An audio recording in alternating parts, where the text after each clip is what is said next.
ইমাম মাহদী আলাইহিস সালামের দৈহিক বৈশিষ্ট্য কেমন হবে? আল্লাহর নবী বলেছেন, আল মাহদিয়ু মিন্নি আজলাল জাবহা। নবীজি বলেছেন, ইমাম মাহদীর এই ললাট কপাল অত্যন্ত প্রশস্ত হবে, সুন্দর হবে। আপনাল আনফ, তার নাক লম্বা হবে।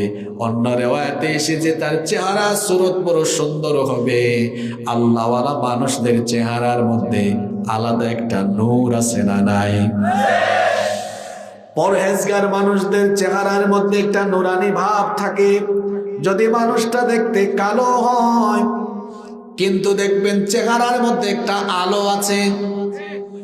আপনি দেখবেন ইমাম সাহেব আমার ভাই মাত্র বেতন পান 10 থেকে 12,000 টাকা, হারাম খান না, তাই বলে দেখা যায় আমার ইমাম সাহেব ভাই এত কম টাকা বেতন পাওয়ার পরেও তার চেহারা সুরতের মধ্যে একটা মায়া আছে না নাই?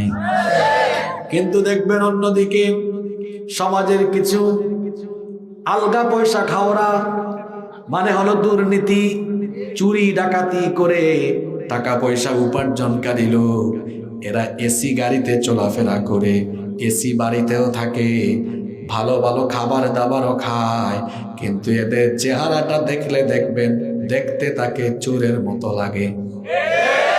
কারণ খায় তো মানুষের মাল, ওই যে বললাম আলগা পয়সা খায়, তো চুরি করে, লুটপাট করে, দুর্নীতি করে, মানুষের হক মেরে, এই জন্য হারামের একটা চিহ্ন তার চেহারায় আছে না না?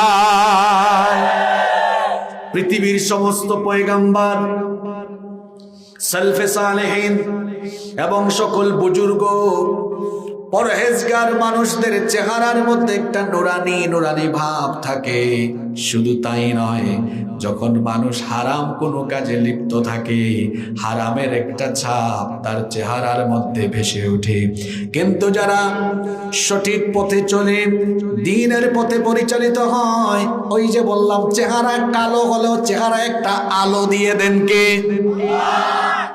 বলছিলাম ইমাম মাহদী আলাইহিস সালাম, তার চেহারা সুরত বড় সুন্দর হবে।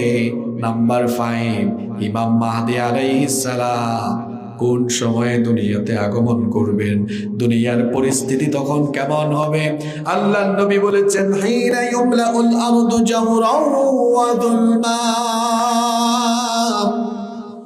গোটা পৃথিবী যখন জুলুমে অত্যাচারে ভরে যাবে, গোটা দুনিয়াতে যখন অন্যায় অত্যাচার চলবে, মুসলমানদেরকে যখন গোটা পৃথিবীতে অত্যাচার করে, জুলুম করে করে কোণঠাসা করে রাখা হবে, মজলুম সে